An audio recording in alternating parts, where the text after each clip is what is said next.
ایک بھائی نے پوچھا تھا کہ یہ جو ڈیجیٹل پروڈکٹس ہوتی ہیں جن کو ہم باقاعدہ پرچیز کر کے رکھتے ہیں اور بعد میں سیل بھی کرتے ہیں، اس میں مختلف ڈیزائنز بھی ہوتے ہیں، پکچرز ہوتی ہیں، دیگر چیزیں ہوتی ہیں، تو کہتے ہیں کیا یہ بھی مال تجارت میں شمار ہوں گے اور کیا ان پر بھی زکوٰۃ بنے گی؟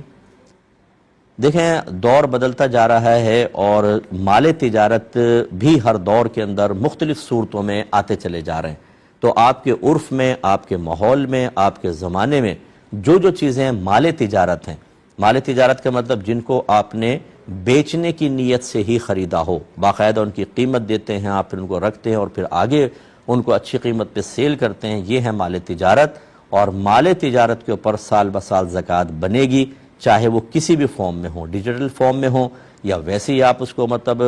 پرنٹ آؤٹ نکال لیں یا دیگر پازیٹیو وے میں لے کر آ جائیں، ہر طریقے سے اگر وہ مال تجارت ہے تو اس پر زکوٰۃ ہوگی۔ لہذا سال کے آخر میں ایسی تمام ڈیجیٹل پروڈکٹس آپ کی، جیسے مثال کے طور میں دیتا ہوں، آپ نے ایک سافٹ ویئر بنا لیا، اب سافٹ ویئر کی کوئی باقاعدہ مطلب فزیکلی صورت تو نہیں ہوتی ہے، وہ انٹرنیٹ وہ آپ کے کمپیوٹر میں ہے، لیپ ٹاپ میں ہے، یا آپ انٹرنیٹ مطلب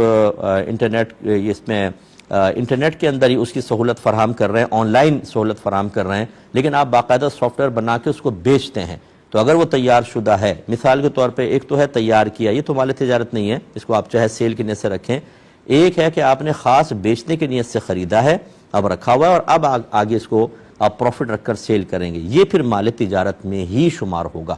یہ ذرا ایک دفعہ وضاحت کر دوں، اگر آپ نے خود بنا کر رکھا ہے اور آگے سیل کر رہے ہیں، یہ مال تجارت ابھی نہیں ہے، کیونکہ آپ نے اس کو بیچنے کی نیت سے خریدا نہیں ہے، خود کریٹ کیا ہے۔ لیکن ایک ہے کہ آپ نے ایسا کوئی بھی مال لیا جس کو آگے آپ بیچنا چاہتے ہیں، تو یہ بہرحال مال تجارت ہے اور اس پر سال بسال زکوٰۃ بنتی رہے گی۔